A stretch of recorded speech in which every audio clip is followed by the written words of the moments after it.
A desvantagem de quem fala por último é porque os que antecederam já disseram quase tudo. E ontem aconteceu um fato comigo. Eu tinha lavado algumas anotações para trazer para cá hoje. Diante do episódio de sábado da Marina, eu ponderei que a melhor solução era rasgar, porque mudou tudo. E eu fiz. E eu acho que foi o procedimento mais correto. Quero dizer que muito do que estava na minha cabeça já foi dito pelos companheiros, então vou livrá-los da repetição.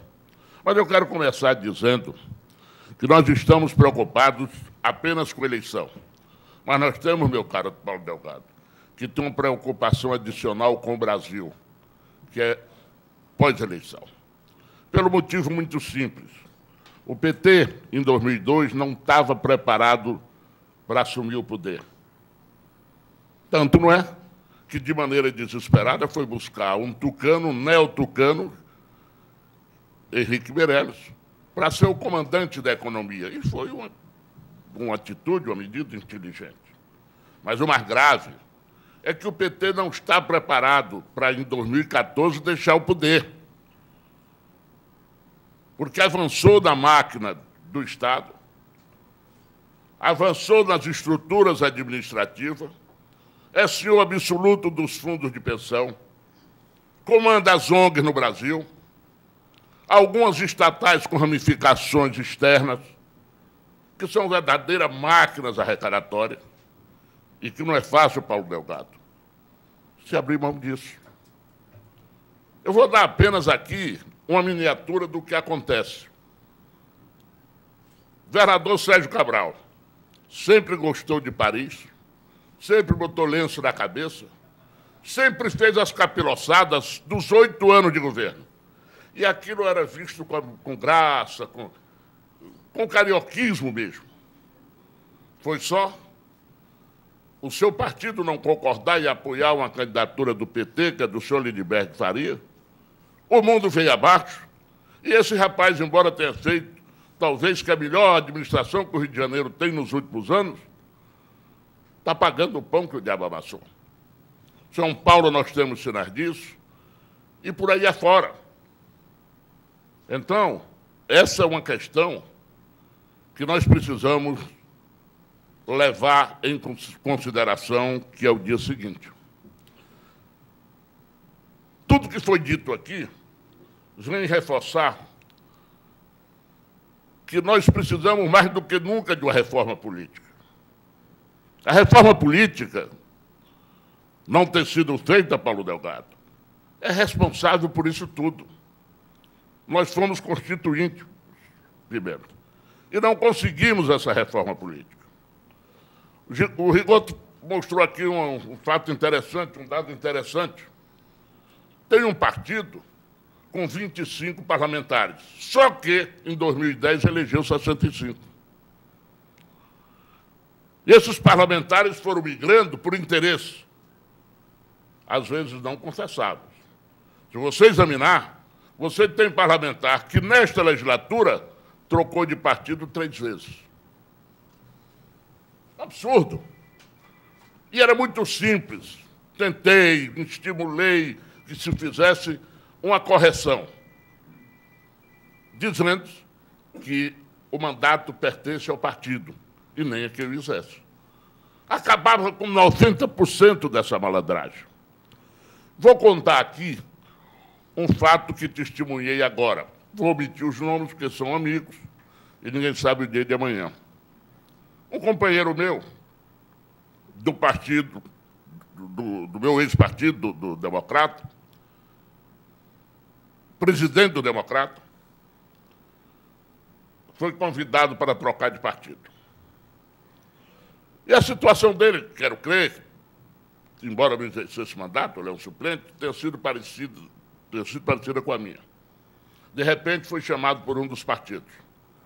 Você tem que vir para cá, por Solidariedade, vou dar os nomes. Ah, não posso. Não pode, você vem para Solidariedade, você é suplente, você tem 80 mil votos. Você sabe quanto você traz para nós no fundo de participação? fizeram lá as contas, 300 mil reais por ano.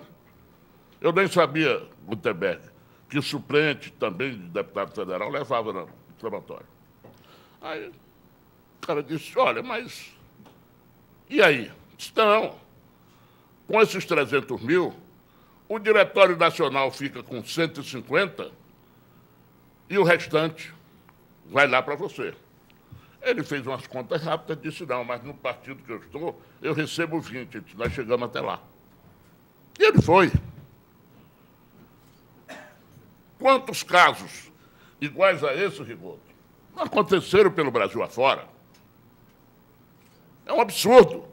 E dizem que, em alguns casos, além dessa distribuição do fundo, havia a figura da luva, que é aquele passo que se dá para o jogador de futebol quando troca de clube. Não é verdade? Então, vou contar um outro episódio. E aí,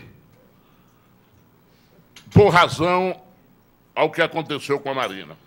Há cerca de 2 meses atrás, 3 meses atrás, eu estava no aeroporto de Brasília e revi um grande amigo meu do Rio Grande do Sul, que o Rigoto conhece, o deputado conhece, Jorge Weckeder, foi deputado lá com a gente. O Jorge Weckeder estava no aeroporto, ali no desembarque em Brasília, com a ficha e disse, eu estou há muito tempo fora daqui, me ajude a colher umas assinaturas por solidariedade. Eu digo, você aceita a minha? Disse com todo prazer. É um apoiamento. Eu assinei e fiquei por ali. Peguei o carregador, tem um carregador lá que é piauiense, peguei logo a assinatura dele, saí pegando a assinatura, daqui a pouco chega o Goldman. Goldman, ao final de 2 horas, nós tínhamos conseguido umas 80 assinaturas. Eu fui embora. Uma semana depois, eu recebo a informação de que a minha assinatura iria ser glosada, porque o conferidor achava que, por conta das minhas posições, eu não tinha dado aquela assinatura. Ao invés de ter apenas o cuidado com a autenticidade e com a veracidade da assinatura, não, fez interpretações, que foi o que aconteceu com a cantora Adriana Calcanhoto. Eles glosaram. Quantas assinaturas no Brasil não passaram por esse processo? Aliás, esse procedimento que o governo faz hoje é muito parecido, e ontem eu lembrava ao Jorge, com o que se fez no início, na construção da nova República. Todo candidato que aparecia para ser o candidato a vice-presidente da chapa do Tancredo, havia uma pressão dos militares, que eram fortes, e dos parlamentares, que, a serviço dos militares, exerciam essa pressão. E a grande dificuldade de se encontrar. Até que, em determinado momento, o Jorge já vinha costurando debaixo do pano, muito calado, a assimilação da figura do então senador Sarney. E é um fato interessante, Jorge, acho que eu já posso contar. Em determinado dia, nós fomos ao doutor Aureliano Chaves. E o doutor Aureliano Chaves mantinha o apoio dele à aliança desde que o vice fosse o Sarney, achando que aquilo era heresia, que ninguém ia concordar, que ninguém aceitava, mas já estava todo mundo amolecido, ensaboado para aquela... E em 24 horas o nome do Sarney foi anunciado. Acho que a Marina, sentindo-se acuada, sistematicamente acuada em vários episódios, resolveu tomar uma atitude que se pode dizer radical, mas que eu acredito que lógico, até porque ela tentou negociação com outros partidos, mas não tinha segurança de que, depois da manhã, esses partidos estariam atrelados ao projeto de reeleição do Palácio e ela estaria no mato sem cachorro. Então, o que eu acho que ela fez foi inteligente, até porque, se a candidatura do Eduardo Campos não for viabilizada, ele estará na obrigação de apoiá-la. Esse é um fato que eu acho que gerou e vai gerar todo o direcionamento desse processo sucessório a partir de agora. Há uma coisa que me consola. Os 2 candidatos postos, que é o Eduardo Campos e o Aécio, são homens administrativamente provados e comprovados do Brasil. O Aécio fez uma gestão inovadora em Minas, ninguém contesta, e tem história, tem tradição. O Eduardo Campos, da minha ótica, ele transformou Pernambuco na China brasileira. Lá tudo acontece, lá tudo dá certo. Então, nós não temos a possibilidade de conviver com aventureiros, de jogar do imponderável. E isso, para os senhores que são do setor produtivo, que têm responsabilidade com o futuro do Brasil, acho que seja alguma coisa de muito positivo. Problema no Brasil. Não se vê a presidente da República se reunir com seus ministros. São 40. Se não pudesse com os 40, com 10, com 5, nós não temos, Rigoto, nenhuma notícia de nenhuma reunião para se discutir economia, para se discutir saúde ou que nada. Mas com o marqueteiro se reúne todo dia para encontrar uma maneira de enganar mais uma vez o povo brasileiro. Não satisfeito, recambiou da África, onde estava fazendo uma viagem jornalística, o senhor Franklin Martins. E hoje nós vivemos exatamente no país da mídia e da enganação. Enganamos em 2010 com Transnordestina, com transposição. Está tudo lá parado. Eu me lembro, o ministro Aço está aqui, no Ceará botaram até um trenzinho, improvisaram um trem do metrô de Fortaleza, e na propaganda eleitoral, botou esse trem. Esse trem andou 30 quilômetros lá no Ceará. Botaram esse trem como se o trem já estivesse funcionando. E isso não dá em absolutamente nada. Não há nada mais demagógico e improdutivo para o Brasil, vamos falar sincero, de maneira sincera, do que a figura dos médicos cubanos. Isso é um embuste, é uma enganação. Eles não são médicos, eles não podem operar, eles são atendentes.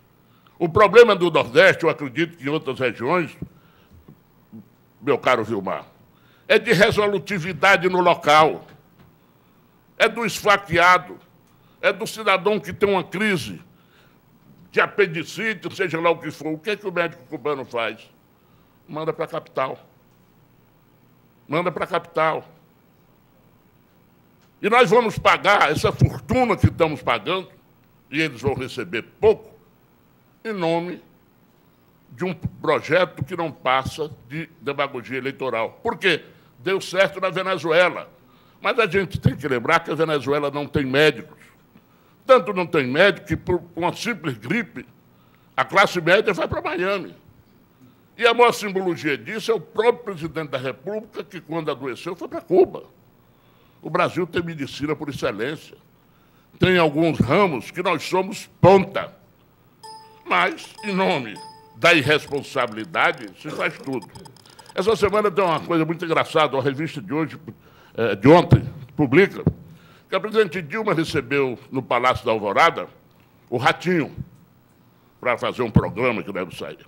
E lá o neto dela, Gabriel, de 5 anos, sei lá, 4 anos, mexeu numa coisa e ela disse na presença do Ratinho: menino, não pegue nisso que é do povo brasileiro. Ela errou, ela foi injusta com o neto. Quem está pegando no que é do povo brasileiro, Paulo Delgado, são os do outro andar. Ela devia reunir os que realmente pegam no que é do povo brasileiro, e não o pobre do inocente Gabriel. Mas esse é o país que nós vivemos. Em determinado momento, eu passei a ser, juntamente com Arthur Vigílio, com o Tasso, um dos inimigos irreconciliáveis do presidente Lula. Eu digo, meu Deus, o que eu fiz? O Eduardo Paes xingava a mulher dele, xingava a família. Ele já perdoou, já é prefeito com a ajuda dele no Rio de Janeiro. Lembrei de uns vários casos. O tempo passa e eu descobri o que era a raiva do Lula de mim. Terceiro mandato. Vou contar a vocês um episódio interessante. Meu pai não tinha dinheiro para pôr no Banco do Brasil, e pôs os filhos. 3. E o Banco do Brasil tinha uma quadra lá, 204, Pimenta conhece, na 204, vários funcionários do Banco do Brasil. Eu, jovem, quando cheguei em Brasília, eu morei ali, e vem aquela amizade que vai de um para outro. O filho de um desses colegas de um irmão meu chega no Senado e me mostra uma coisa fantástica, que conseguiu lá na parte de publicidade do banco. Uma página dupla que sairia no final de semana na Veja, na Isto É, na época, era a primeira peça de um projeto de reeleição, que entraria de maneira subliminar. Faça 3 ações, pratique 3 ações no dia. E eram 3 destacados. E aí vinha aquele caderno com a segunda, com a terceira, tudo. Eu peguei isso na quinta-feira e fiz um discurso denunciando. Só saiu na sexta, porque na segunda o Tribunal de Contas foi para cima e a propaganda foi abortada.